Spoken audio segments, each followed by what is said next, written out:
किन्नर चुड़ैल। गोरखपुर नाम का एक गांव हुआ करता था। उस गांव में ज्यादा लोग नहीं रहते थे। उस गांव में एक गर्भवती विधवा औरत रहती थी। उस औरत का नाम कमला था। कमला अपने घर में अकेली रहती थी। उसके पति की सारी जायदाद उसके नाम हो गई थी, पर सभी गांव वाले उस औरत को मनहूस औरत समझा करते थे और सभी उससे नफरत किया करते थे। एक बार कमला राशन की दुकान पर खाने का सामान खरीदने जाती है। भैया जी, जरा 1 किलो दाल चावल देना। अरे हाय हाय हाय हाय हाय हाय। अरे मनहूस औरत, मेरी दुकान में अपशुगन करवाने आ गई क्या? हैं? चल जा यहाँ से। मैं कुछ नहीं देने वाला तुझे। भाग भाग यहाँ से, चल जा निकल। भैया जी, ऐसा मत कहिए। मैं गर्भवती हूँ, मुझे खाने की बहुत जरूरत है। मुझे खाना दे दीजिए। दुकानदार कमला को वहाँ से धक्के मारकर भगा देता है। तभी कमला रोते रोते उस गांव के किन्नरों के इलाके में आ जाती है। गांव वाले किन्नरों को उसी इलाके में रखा करते थे, क्योंकि वो लोग किन्नरों को पसंद नहीं करते थे और उनके इलाके में रहने से मना करते थे। तो किन्नरों ने उसी गांव में अपना एक इलाका बना लिया था। जब किन्नर लोग देखते हैं कि एक गर्भवती महिला रोते रोते उनके इलाके में आ गई है, तो सारे किन्नर कमला के पास जाकर उसका हाल पूछने लगते हैं।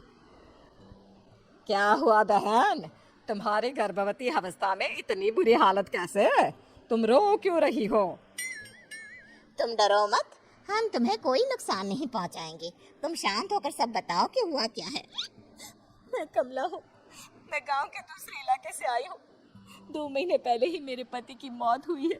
मुझे गांव के लोग मनहूस मानते हैं, क्योंकि मैं विधवा हूँ और गर्भवती भी। वहाँ के लोग मुझे खाने के लिए कुछ बेचने के लिए भी तैयार नहीं, जिससे मेरा गुजारा नहीं हो रहा था। कोई बात नहीं कमला, हम तुम्हारा ख्याल रखेंगे। किन्नर लोग कमला को एक खाली घर में रहने के लिए जगह दे देते हैं और उसकी देखभाल भी करते हैं। कुछ ही महीने बाद कमला अपने बच्चे को जन्म देती है, पर अफसोस, कमला बच्चे को जन्म देते ही अपनी जान गंवा देती है। जब सब किन्नर बच्चे को देखते हैं तो बहुत खुश हो जाते हैं, क्योंकि वो बच्चा भी किन्नर ही था। कमला ने एक किन्नर बच्चे को जन्म दिया था। अब इस बच्चे की देखभाल कौन करेगा? हम तो इस बच्चे को गांव के दूसरे इलाके में भी नहीं भेज सकते। और तो क्या हुआ, इस बच्चे की माँ नहीं रही तो हम इसे पालेंगे। अब ये हमारे इलाके में रहेगा, हमारे साथ रहेगा। फिर वो किन्नर उस किन्नर बच्चे को गोद ले लेते हैं, उसका नामकरण कराते हैं। उस किन्नर बच्चे का नाम शक्ति रखा जाता है। देखते ही देखते शक्ति बड़ी होने लगती है। उसके रंग रूप बहुत सुंदर थे। वो बहुत सुंदर किन्नर दिखती है। एक दिन शक्ति एक किन्नर से पूछती है, माँ जी सुनिए ना, ये गांव के दूसरे इलाके में भी तो लोग रहते हैं, तो हम वहाँ क्यों नहीं जाते? हम उनसे अलग क्यों रहते हैं? शक्ति, क्योंकि वो लोग हमारे जैसे नहीं, वो लोग हमें पसंद नहीं करते, इसीलिए हम उनसे अलग रहते हैं। क्यों? वो हमें क्यों पसंद नहीं करते?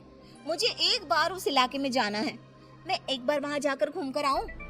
शक्ति, खबरदार, जो तू उस इलाके में कभी भी गई तो अपनी जान नहीं गंवाना चाहती तो उस इलाके में कभी कदम भी नहीं रखेगी, समझी?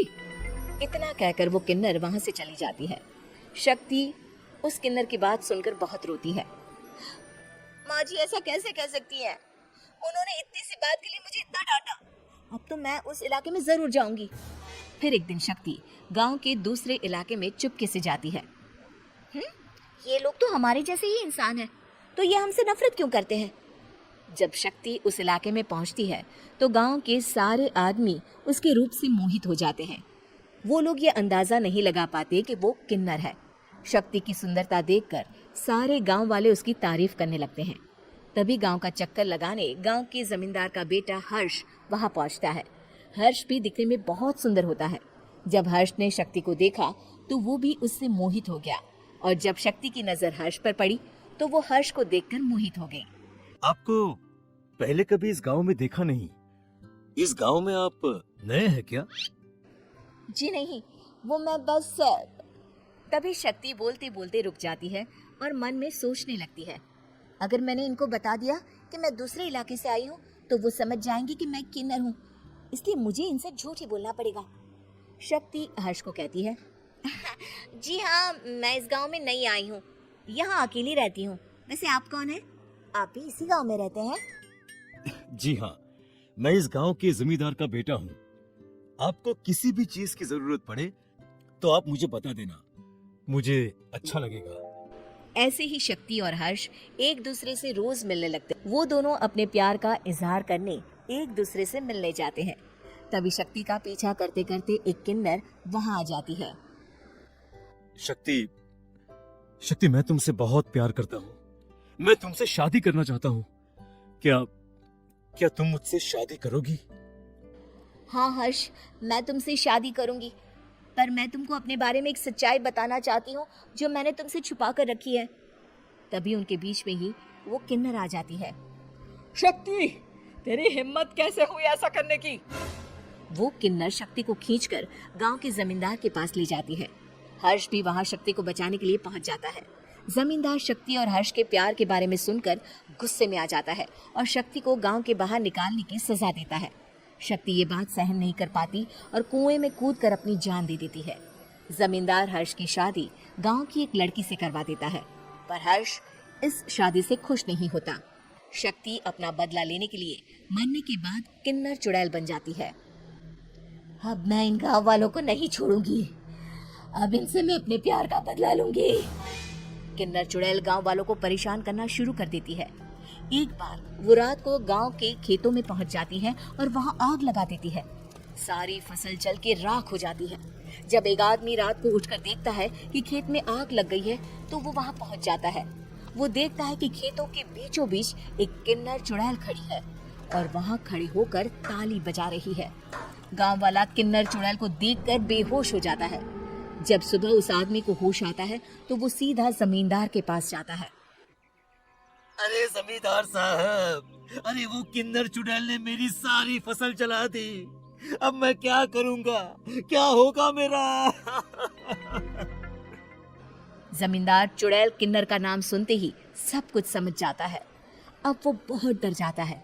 उसी रात को जब जमींदार डर के मारे अपने कमरे में सो नहीं पाता, तभी वहां अचानक से किन्नर चुड़ैल आ जाती है। किन्नर चुड़ैल जोर जोर से जमींदार के आगे खड़ी होकर हंसने लगती है और ताली बजाने लगती है। जमींदार उस डरावनी किन्नर चुड़ैल को देखकर बहुत डर जाता है। तूने मेरे साथ बहुत बुरा किया। अब मैं तुझे जान से मार दूंगी। नहीं, मुझे माफ कर दो, मुझे मत मारो। मैं कभी ऐसा दोबारा नहीं करूंगा। अब तुम जो बोलोगी वही मैं करूंगा। ठीक है, मैं चाहती हूँ कि किन्नर इलाका गांव के इलाके से जुड़े और गांव का कोई भी आदमी किन्नर समाज से द्वेष ना करे, उससे नफरत ना करे, नहीं तो मैं सारे गांव को मार दूंगी। और तुम गांव में एक नया कानून बनाओ कि अगर किसी ने भी किन्नर समाज को हानि पहुंचाने की कोशिश भी करी या इनसे भेदभाव करने की भी कोशिश करी तो उनको कड़ी से कड़ी सजा मिलेगी। हाँ, मैं ऐसा ही करूंगा। तुम जो बोलोगी वो मैं करूंगा, पर मुझे जाने दो प्लीज। तब वो किन्नर चुड़ैल वहां से चली जाती है। गांव का जमींदार किन्नर चुड़ैल का कहा मानते हुए दोनों इलाकों को एक कर देता है और नया कानून भी लागू कर देता है। तब से वहां किन्नर समाज और बाकी गांव वाले शांतिपूर्वक रहने लगते हैं।